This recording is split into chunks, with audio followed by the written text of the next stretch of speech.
एक हाती महायुती हे चित्र आहे आतापर्यंत हाती आलेल्या जिल्हा परिषद निवडणुकांच्या कलांचं। भाजप, अजित पवारांची राष्ट्रवादी आणि शिवसेना या महायुतीमधल्या तिन्ही पक्षांनी जिल्हा परिषद निकालात मोठी मुसंडी घेतली आहे। आतापर्यंत एकूण 731 जागांपैकी 521 जागांचे कल हाती आले। त्यापैकी भाजप 198, शिंदेची शिवसेना 118, अजित पवारांची राष्ट्रवादी 97, काँग्रेस 41, ठाकरेंची शिवसेना 27, शरद पवारांची राष्ट्रवादी 15 तर इतर 25 जागांवर आघाडीवर आहेत। तर एकूण 12 जिल्हा परिषदांपैकी भाजप 7, शिंदेची शिवसेना 3, अजित पवारांची राष्ट्रवादी 1, काँग्रेस 1, ठाकरेंची शिवसेना 0 तर शरद पवारांची राष्ट्रवादी 0 जिल्हा परिषदांमध्ये आघाडीवर आहे। ठिकठिकाणचे निकाल हाती यायला लागले। या निकालांमध्ये अनेक दिग्गजांना पराभवाचा सामना करावा लागलाय। काही ठिकाणी धक्कादायक निकाल लागलेत, पण काही नेत्यांनी आपले गड राखले आहेत, पण काही ठिकाणी अजूनही घासून फाईट सुरू आहे। आतापर्यंत काय कल हाती आलेत पाहूयात या व्हिडिओमधून। नमस्कार, मी दिव्या आणि तुम्ही पाहताय बोलभिडू। सुरुवात करूयात पुणे जिल्ह्यापासून। पुण्यात अजित पवारांच्या राष्ट्रवादीने चांगली आघाडी घेतली आहे, पण पहिल्या कलांमध्ये फक्त 6 जागांवर आघाडीवर असलेल्या भाजपने चांगलं कमबॅक केलंय। त्यामुळे राष्ट्रवादीचा जोर मोठा असला तरी भाजप इथलं गणित काठावर आणू शकते। आतापर्यंत हाती आलेल्या कलानुसार 73 जागांपैकी भाजप 20, शिंदेची शिवसेना 7, अजित पवारांची राष्ट्रवादी 27, काँग्रेस 0, ठाकरेंची शिवसेना 2, शरद पवारांची राष्ट्रवादी 3 तर इतर 0 जागांवर आघाडीवर आहेत। पारगाव डरकरवाडीमधून राष्ट्रवादीचे विवेक वळसे पाटील विजयी झालेत।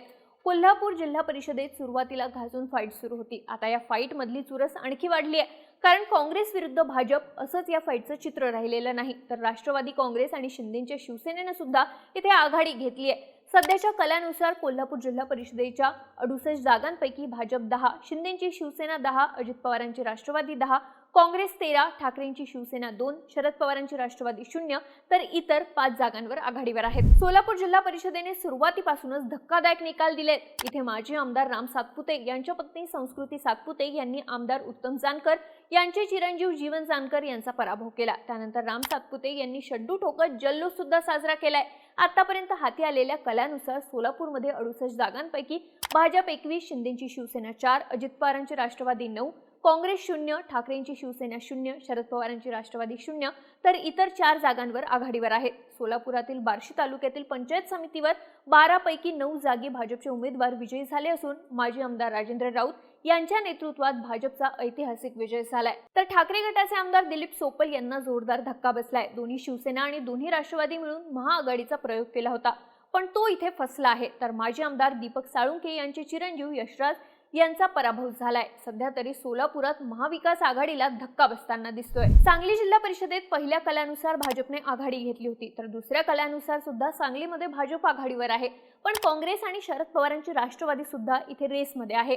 वाळवा तालुक्यात जयंत पाटील यांनी 11 पैकी 7 उमेदवार निवडून आणले आहेत, तर बागणी गटातून सदाभाऊ खोत यांच्या सुनेनं विजय मिळवला आहे। तर पलूसच्या कुंडल गटातून काँग्रेसच्या विश्वजित कदमांचे भाचे ऋषिकेश लाड यांनी विजय मिळवला आहे। शरद पवारांच्या राष्ट्रवादी काँग्रेसचे आमदार अरुण लाड यांच्या पत्नी धनश्री लाड यांचा पराभव झाला। त्या भाजपच्या तिकिटावर उभ्या होत्या। आता हाती असलेल्या कलानुसार सांगलीत एकूण 61 जागांपैकी भाजप 19, शिंदेची शिवसेना 9, अजित पवारांची राष्ट्रवादी 5, काँग्रेस 9, ठाकरेंची शिवसेना 1, शरद पवारांची राष्ट्रवादी 10 तर इतर 0 जागांवर आघाडीवर आहेत। सातारा जिल्हा परिषदेत भाजप वन साइड डाव मारताना दिसते, तर राष्ट्रवादी आणि शिंदेच्या शिवसेनेने सुद्धा आपला टक्का वाढवलाय, पण ठाकरेंची शिवसेना, शरद पवारांची राष्ट्रवादी आणि काँग्रेस मात्र इथे पिछाडीवर आहे। आतापर्यंत कलानुसार साताऱ्यातल्या एकूण 65 जागांपैकी भाजप 32, शिंदेची शिवसेना 10, अजित पवारांची राष्ट्रवादी 17, काँग्रेस 0, ठाकरेंची शिवसेना 0, शरद पवारांची राष्ट्रवादी 0 तर इतर 0 जागांवर आघाडीवर आहे। साताऱ्यात शंभूराज देसाई यांनी आपल्या बालेकिल्ल्यात वर्चस्व कायम ठेवण्यात यश मिळवलं आहे, पण भाजपने एक हाती सत्ता मिळवण्याच्या दृष्टीने पावलं टाकली आहेत। त्यानंतर येते धाराशिव जिल्हा परिषद। इथे भाजपचे आमदार राणा जगजितसिंह पाटील यांच्या पत्नी अर्चना पाटील यांनी 13 गटातून विजय मिळवलाय। त्यांनी शरद पवारांच्या राष्ट्रवादीच्या सक्षणा सलगर यांचा पराभव केलाय। आतापर्यंतच्या कलांमध्ये धाराशिवमध्ये घासून फाईट सुरू आहे। इथे दिग्गज नेत्यांची प्रतिष्ठा पणाला लागली होती, पण आतापर्यंत जे कल हाती आले आहेत त्यानुसार एकूण 55 जागांपैकी भाजप 6, शिंदेची शिवसेना 4, अजित पवारांची राष्ट्रवादी 2, काँग्रेस 4, ठाकरेंची शिवसेना 4, शरद पवारांची राष्ट्रवादी 0 तर इतर 1 जागांवर आघाडीवर आहेत। परभणीची जिल्हा परिषद निवडणूक यावेळी चर्चेचा विषय ठरली, कारण होतं भाजपचे माजी मंत्री सुरेश वरपुडकर यांच्या कुटुंबियांना मिळालेली वेगवेगळ्या पक्षातून उमेदवारी। त्यांच्या कुटुंबातले 5 सदस्य जिल्हा परिषद निवडणुकीत उमेदवार होते, त्यापैकी 4 जणांचा पराभव झाला असून फक्त एक उमेदवार निवडून आला आहे. आतापर्यंतच्या कलानुसार परभणीच्या एकूण 54 जागांपैकी भाजप 17, शिंदेची शिवसेना 3, अजित पवारांची राष्ट्रवादी 6, काँग्रेस 3, ठाकरेंची शिवसेना 2, शरद पवारांची राष्ट्रवादी 0 तर इतर 0 जागांवर आघाडीवर आहेत. म्हणजेच इथे ठाकरेंच्या शिवसेनेला भाजप धक्का देताना दिसतेय. छत्रपती संभाजीनगरमध्ये सुरुवातीच्या कलानुसार घासून फाईट सुरू होती. महानगरपालिकेनंतर भाजप जिल्हा परिषदेमध्ये सुद्धा धुवा उडवणार का हा प्रश्न होता. पण दुसऱ्या कलानुसार छत्रपती संभाजीनगरमध्ये भाजप आणि शिंदेची शिवसेना यांच्यात चुरस सुरू झाली असून ठाकरेंची शिवसेना मात्र यात बरीच पिछाडीवर पडली आहे. आतापर्यंत जे कल हाती आले आहेत त्यानुसार एकूण 63 जागांपैकी भाजप 16, शिंदेची शिवसेना 16, अजित पवारांची राष्ट्रवादी 4, काँग्रेस 2, ठाकरेंची शिवसेना 6, शरद पवारांची राष्ट्रवादी 1 तर इतर 5 जागांवर आघाडीवर आहेत. पाचोड गटातून संदीपान भुमरेंचे पुतणे शिवराज भुमरे विजयाच्या उंबरठ्यावर आहेत तर सरपंच मंगेश साबळे यांचा पराभव झालाय. लातूर जिल्हा परिषदेमध्ये काँग्रेस पुन्हा एकदा करिश्मा करून भाजपला कॉर्नर करणार का अशी चर्चा होती.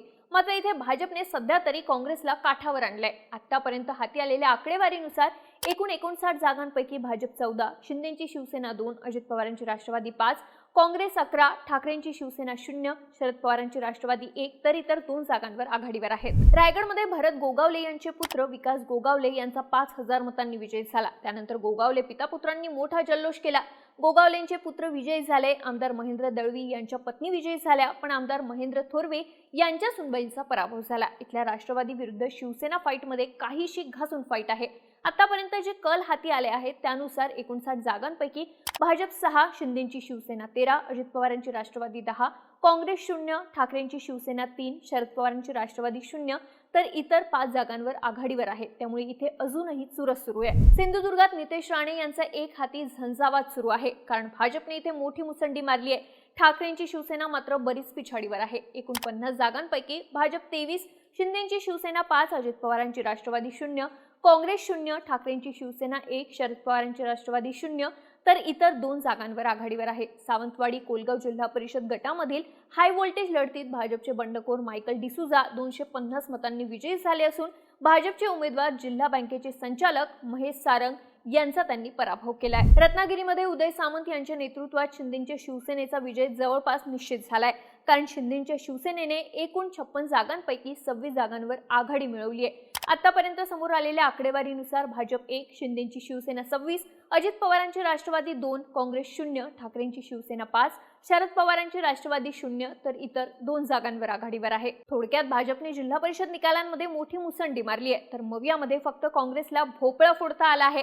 त्यामुळे अंतिम निकालात हा आकडा कितीने वाढणार एवढाच प्रश्न आहे. या निकालाबद्दल तुम्हाला काय वाटतं? तुमची मतं आणि प्रतिक्रिया आम्हाला कमेंट करून नक्की सांगा आणि अशाच व्हिडिओसाठी बोलबिडूच्या YouTube चॅनलला सबस्क्राईब करायला विसरू नका.